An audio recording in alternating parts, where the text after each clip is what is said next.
Margot Chassid, bonjour, Boker Tov.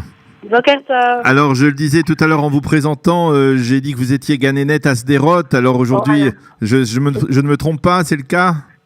Oui, c'est ça.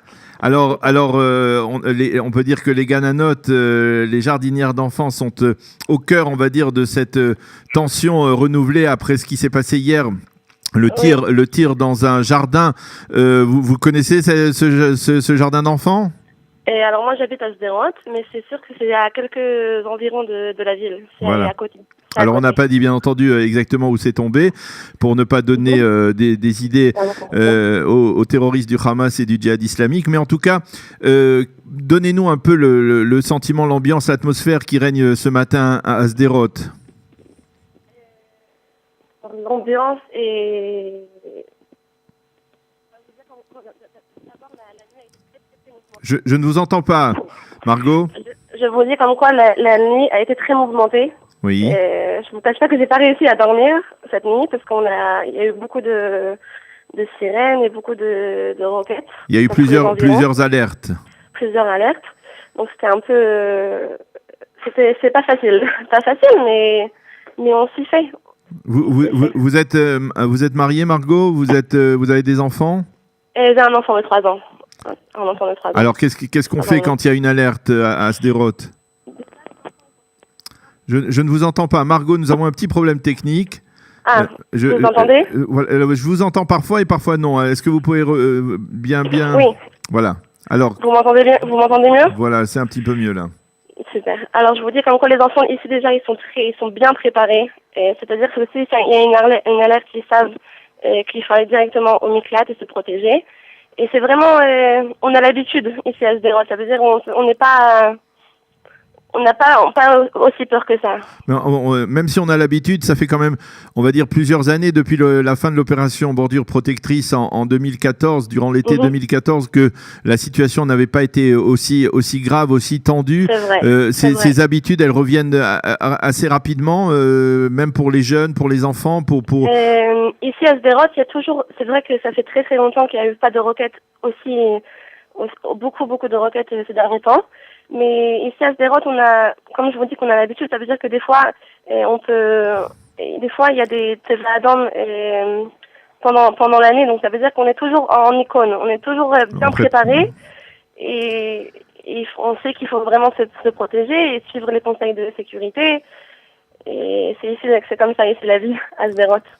Et la population, je lisais ce matin que hier, la ville de Sderot ressemblait à une ville fantôme. La population, elle arrive à maintenir un rythme de vie normal, ou en fait, par exemple, hier, vous avez passé l'essentiel de la journée dans les chambres blindées?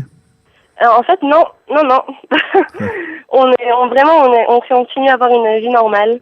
On sort. Ça veut dire que c'est vrai que hier, vraiment, la journée a été très, très mouvementée et qu'il y a eu beaucoup de roquettes dans tous les environs et aussi dans Sderot. Ça veut dire on a été le moins possible dehors. Mais ça veut dire qu'on suit toujours la même habitude. D'accord. Vous essayez de maintenir au maximum votre une vie normale malgré les roquettes. Et les enfants, les enfants de votre jardin, de votre GAN. Alors hier, c'était vraiment une journée spéciale parce que déjà le matin, je suis arrivée au GAN. Je suis ganénette de 36 enfants. Oula. 36 enfants et je leur ai parlé de la situation parce qu'ils entendent des boomings dehors, ils entendent des Teva'adam. Ils sont un peu, on essaye au maximum de les écouter et de les protéger comme on peut. On leur parle beaucoup. Et hier après-midi, vers 2h, il y a eu un Teva'adam. Oui, c'est-à-dire qu'ici à Sderot, on n'a que 10 secondes pour se protéger, d'aller dans un miklat.